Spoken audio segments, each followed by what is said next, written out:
So hello guys, I am Jain. और आप लोग अगर ये सोचो कि आप लोग सुबह से अपने स्कूल जा रहे हो, मार्केट या ऑफिस, और एक सेकंड के लिए आसमान में आपको एक चमक दिखे और कुछ ही सेकंड में पूरा शहर तबाह।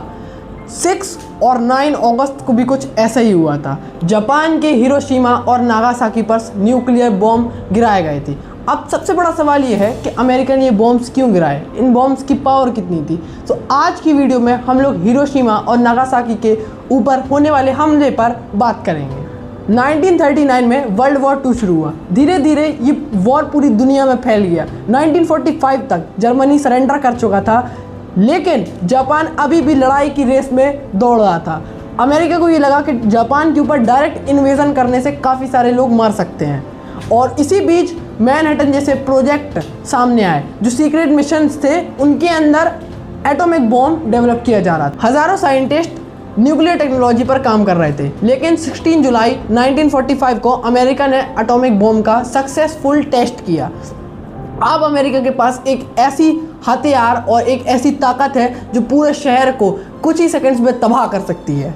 वर्ल्ड वॉर 2 का एंड ही चल रहा था। जर्मनी जैसे देश सरेंडर कर चुके थे, लेकिन जापान ने उसके बाद भी अमेरिका के बेस पर कई बार बॉम्ब्स गिराए। अमेरिका ने उसके बाद भी जापान को कई बार सरेंडर वार्निंग भी दी कि आप सरेंडर करो, लेकिन उसके बाद भी जापान के जो टाइम के एम्परर थे, उनका नाम था हिरोहितो, वो सरेंडर करने के लिए तैयार नहीं थे।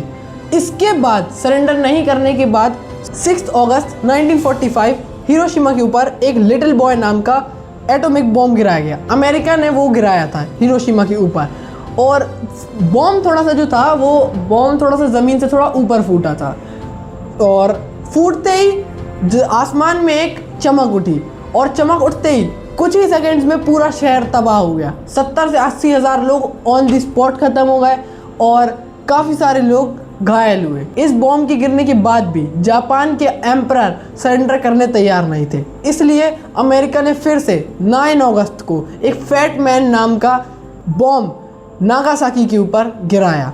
ये बॉम्ब की ताकत पिछले बॉम्ब से और ज़्यादा थी। इसके नाम से ही आप समझ सकते हैं कहाँ लिटिल बॉय और कहाँ फैट बॉय। पहाड़ी इलाका होने के बाद भी हज़ारों लोग फिर से घायल हुए और काफ़ी सारे लोग ऑन दी स्पॉट भी मर गए।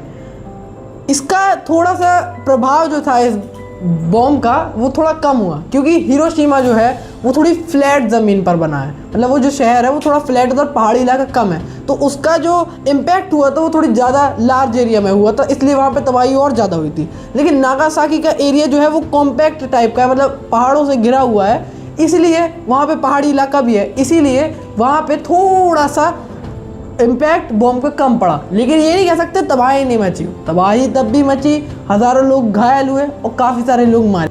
2 एटॉमिक बॉम्ब गिरने के बाद जापान ने 15 अगस्त 1945 को सरेंडर किया, और इसी के बाद वर्ल्ड वॉर 2 का भी अंत हो गया। आज भी इस टॉपिक पर डिबेट होती है कि ये एटॉमिक बॉम्ब का इस्तेमाल सही था या गलत। बॉम्ब ब्लास्ट के होने के बाद भी मुश्किलें ख़त्म नहीं हुई। कई सारे सर्वाइवर्स को कैंसर, रेडिएशन की वजह से हीट बर्न्स, ऐसी कुछ और बीमारी हो रही थी। काफ़ी सारे बच्चे अनाथ हो गए और काफ़ी सारे परिवारों का अस्तित्व ही मिट गया।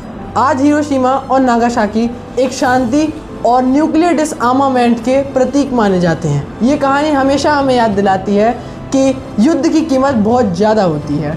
आपका क्या मानना है, हमें कमेंट सेक्शन में जाके कमेंट कर ज़रूर बताएं। लाइक और सब्सक्राइब करना मत भूलिएगा। Thank you and have a wonderful day.